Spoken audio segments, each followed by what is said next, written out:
প্রাথমিক ও গণশিক্ষা মন্ত্রণালয়ের তত্ত্বাবধানে এবং জাতিসংঘের বিশ্ব খাদ্য কর্মসূচি কারিগরি সহায়তায় নাটোরের গুরুদাসপুর উপজেলার ৯০টি সরকারি প্রাথমিক বিদ্যালয়ের ১৭,০৪৩ জন শিক্ষার্থীর জন্য পরিচালিত হচ্ছে স্কুল ফিডিং কর্মসূচি।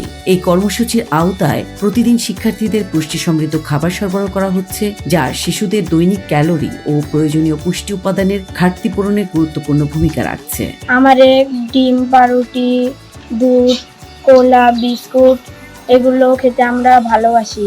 এগুলো অনেক পুষ্টিকর, প্রতিদিনই আমাদেরকে দেওয়া হয়। আমাদের স্কুলে প্রত্যেকদিন খাদ্য দেওয়া হয়, আমরা বাড়ি থেকে টিফিন আনি না এনে আমাদের স্কুলে খাদ্য দেয়। আমাদের স্কুলে খাদ্য খুবই পুষ্টিকর এবং খাদ্য খুবই ভালো। বিদ্যালয় কর্তৃপক্ষ, অভিভাবক ও শিক্ষার্থীরা জানান, কর্মসূচি চালুর পর থেকে শিক্ষার্থীদের উপস্থিতির হার উল্লেখযোগ্যভাবে বেড়েছে। পাশাপাশি দরিদ্র পরিবারের শিশুদের পুষ্টিহীনতা কমাতেও ইতিবাচক প্রভাব পড়ছে। খাবারটা দেয় অনেক ভালো লাগে তাদের, এজন্য তারা স্কুলে আগ্রহ হয়ে বেশি আসে।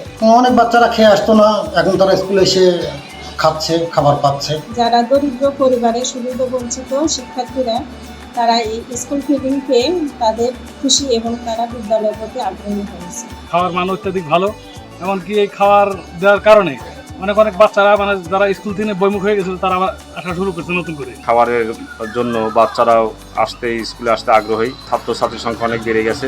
শিক্ষার্থীদের সঠিক শারীরিক ও মানসিক বিকাশ নিশ্চিত করতে সরকার বৈচিত্র্যময় ও পুষ্টি সমৃদ্ধ খাদ্য তালিকা নির্ধারণ করেছে। নির্ধারিত সূচি অনুযায়ী রবিবার, বুধবার ও বৃহস্পতিবার প্রতিটি শিক্ষার্থীকে ১২০ গ্রাম ওজনের একটি বনরুটি, সরকারি মূল্য যার ২২ টাকা ৮০ পয়সা, এবং ৬০ গ্রাম ওজনের একটি সিদ্ধ ডিম, সরকারি মূল্য ১৪ টাকা দেওয়ার কথা রয়েছে। সোমবার দেওয়ার কথা ১২০ গ্রাম ওজনের একটি বনরুটি এবং ২০০ মিলিমিটার UHT দুধ, যার সরকারি মূল্য ২৯ টাকা ধরা হয়েছে। এছাড়া মঙ্গলবার প্রতিটি শিক্ষার্থীকে ১০০ গ্রাম ওজনের একটি কলা অথবা মৌসুমী ফল এবং ৭৫ গ্রামের ওজনের এক প্যাকেট ফর্টিফাইড বিস্কুট, সরকারি মূল্য যা ১৬ টাকা দেওয়ার কথা রয়েছে। তবে বাস্তবে এই নির্ধারিত খাদ্যমানের সঙ্গে মিল পাওয়া যায়নি।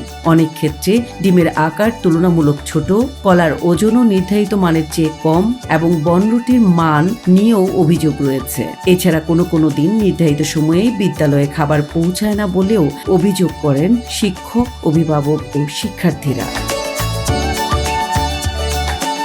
এদিকে উপজেলা প্রাথমিক শিক্ষা কর্মকর্তা মোহাম্মদ জনাব আলী জানান, শিক্ষার্থীদের বিদ্যালয়মুখী করতে এই প্রকল্প অত্যন্ত কার্যকর ভূমিকা রাখছে।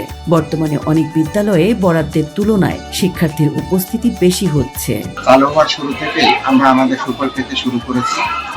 এবছর আমাদের ভর্তি বৃদ্ধি পেয়েছে এবং সেই সাথে উপস্থিত বৃদ্ধি পেয়েছে। শিক্ষার্থীরা তাদের পুষ্টি সমৃদ্ধ খাবার পাচ্ছে এবং তাদের যে দরিদ্র জনগোষ্ঠীর মধ্যে যে ক্ষুধা ছিল সেটা এই খাবারের মাধ্যমে তারা দূর করতে সক্ষম হয়েছে। অন্যদিকে উপজেলা নির্বাহী কর্মকর্তা ফাহমিদা আফরোজ জানান, কর্মসূচির সুফল ইতিমধ্যেই দৃশ্যমান। এই স্বচ্ছতা ও কার্যকারিতা নিশ্চিত করতে নিয়মিত মনিটরিং করা হচ্ছে। কিছু ক্ষেত্রে তুমি একটা অভিযোগও আছে যে খাবারের মানের উপর, এটা আমরা মনিটরিং এর উপর রেখেছি। আসলে সুনির্দিষ্ট কোনো অভিযোগ নাই, যদি কোনো অভিযোগ আসে এটা নিশ্চয়ই তদন্ত সাপেক্ষে ব্যবস্থা নেওয়া হবে। জেলার ৭টি উপজেলার সবগুলো সরকারি প্রাথমিক বিদ্যালয়ে স্কুল ফিডিং কার্যক্রম চালু করা গেলে শিক্ষার্থীদের ঝরে পড়া হার আরও কমবে। একই সঙ্গে বিদ্যালয়ে উপস্থিতি, মনোযোগ ও শিক্ষার মানও আরও উন্নত হবে বলে মনে করছেন সংশ্লিষ্টরা। Desk report, daily Bangladesh.